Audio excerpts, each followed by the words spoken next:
Welcome back. Today is World Suicide Day. I was struck by a headline saying that MPs have, quote unquote, tried to kill themselves and had total breakdowns. This was according to ex-Tory Cabinet Minister Rory Stewart.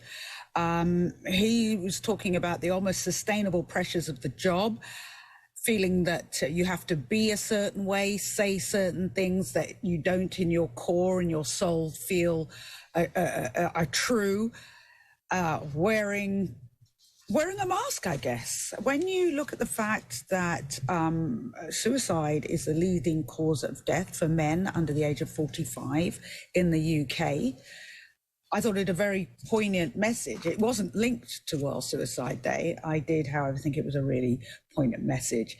Over 700,000 people take their lives every year. That's one person every 40 seconds. That's according to the World Health Organization.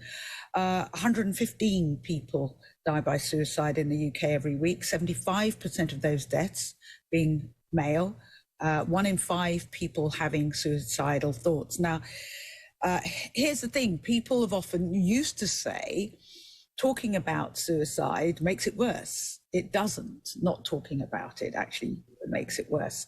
The reporting of suicide and how we talk about suicide in the media can have pretty bad effects. I'm still sometimes, every so often I'm alarmed at the way journalists talk about suicide in the media.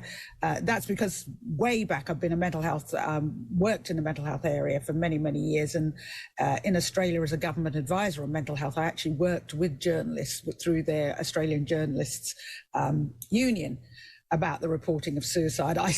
We've got to keep doing it. And I know Mind, a mental health charity, and many others have worked with it. But I want to talk about it because it's often talked about in terms that shame people even more into the shadows.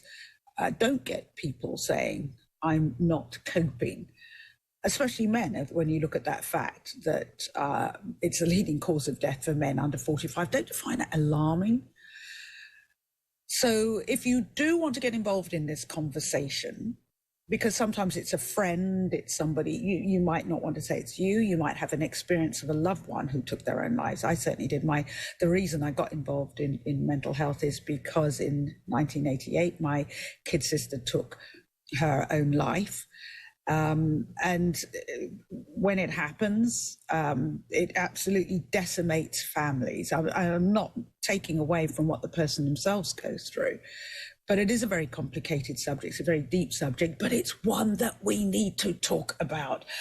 My next guest is Alice Hendy, who's CEO and founder at Ripple Suicide Prevention Charity. And in this interview, and we're going to carry it over the hour because it is such an important conversation. We're going to talk about what Ripple is. I think it's an absolutely amazing bit of kit that we'll talk about. But joining me first and foremost is Alice Hendy. Alice, thank you so much for your time. It's a difficult subject, as I said right at the beginning. It is one that we do need to shine a light on. Not many of us come to the subject of mental health for no reason at all. Can I ask you what got you involved, what made you interested, and what made you be part of this amazing charity? Yeah, of course. Hi, Trisha. Thanks so much for having me on. On the 25th of November 2020, like yourself, I lost my younger sibling to suicide. Had a knock at the door from 2 police officers. They asked to come in and they told me in no uncertain terms that they had found somebody and they believed that person to have been my brother and that he has ended his own life. As you've just communicated to the listeners, it's almost like a bomb goes off in your family when something like that is told to you. And like a lot of people in this field now, working tirelessly every day in mental health and suicide prevention, we've all got stories, we've all got experiences. Mm-hmm. So I've created my own charity called Ripple, and it's been designed to provide hope to people who need it most. And we'll talk about exactly what Ripple does, because it's an innovative, and I do believe that when we talk about mental health intervention, it has to be innovative. We have to move with the times. We have to go where people are, so to speak. But coming back to you and you know, and with your brother, so there's so many different instances, aren't there? Let's talk about the thing that you'll so often read in newspapers. They were happy. This person was a go-getter. They were successful. They were smiling. When you read things like that, what are your feelings? In many situations, you know, that is the case for a lot of people. Everybody talks about the signs of mental health and were there any signs before somebody took their life? Sometimes, yes, absolutely, there are signs that perhaps we're ignorant to at that time because we're not educated enough to spot them. But actually, a lot of the times, there aren't any signs at all. And somebody can be silently struggling along day-to-day life and actually take their life as a complete and utter shock to everybody around them. I think with regards to, you know, the speaking about the topic of suicide, it's a tough subject. Nobody really wants to talk about it. It's very hard. However, it is so desperately needed to be spoken about because, as you say, 700,000 people take their own life every single year. And behind each and every one of those numbers is a person with a family and friends who are utterly broken as a result. So we need to do more. We need to speak about this topic more openly. And we need to encourage everybody to get help, to open up, and to realise that there's amazing support channels out there for them if they need it. Yeah, yeah. And, you know, you talk about the signs and symptoms, and I guess through the media or otherwise, we think of somebody being really down, really depressed.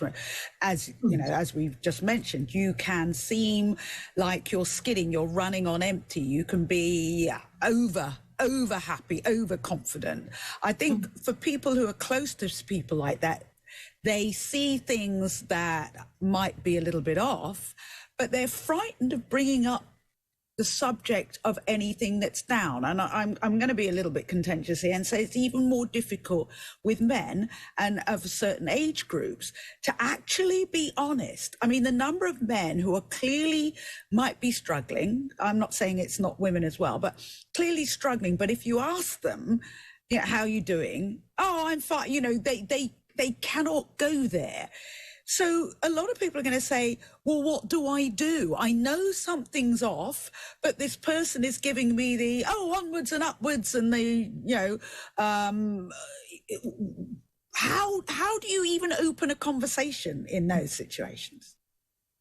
Yeah, great question. I think the best advice that I've ever been given following the loss of my brother, Josh, he was a typical 21-year-old lad. I was lucky, really, if I got a grunt out of him at the best of times, let alone asking him to open up about his mental health. Ask twice, I think, is the best advice I can give. And what I mean by that is once you ask somebody, you know, how are you doing? And they've said to you, yeah, fine, everything's great, onwards and upwards. Ask them again, how are you really doing? And that could be that second question could be the pivotal moment that might actually allow that person to say, well, actually, things aren't great. Yeah. And you've also got to be prepared to listen to the answer, because often here's another thing that I've noticed. And again, I'm going to say it tends to be with men when they actually are brave enough to say, you know, things aren't quite as good. Their friends are like, will be either dismissive or, you know, you faced this before, or you can get over it, or what have you. So you have to, if you are going to ask that question in a way of being supportive, you have to be ready to sit and listen and deal with and not be dismissive of the answer, don't you?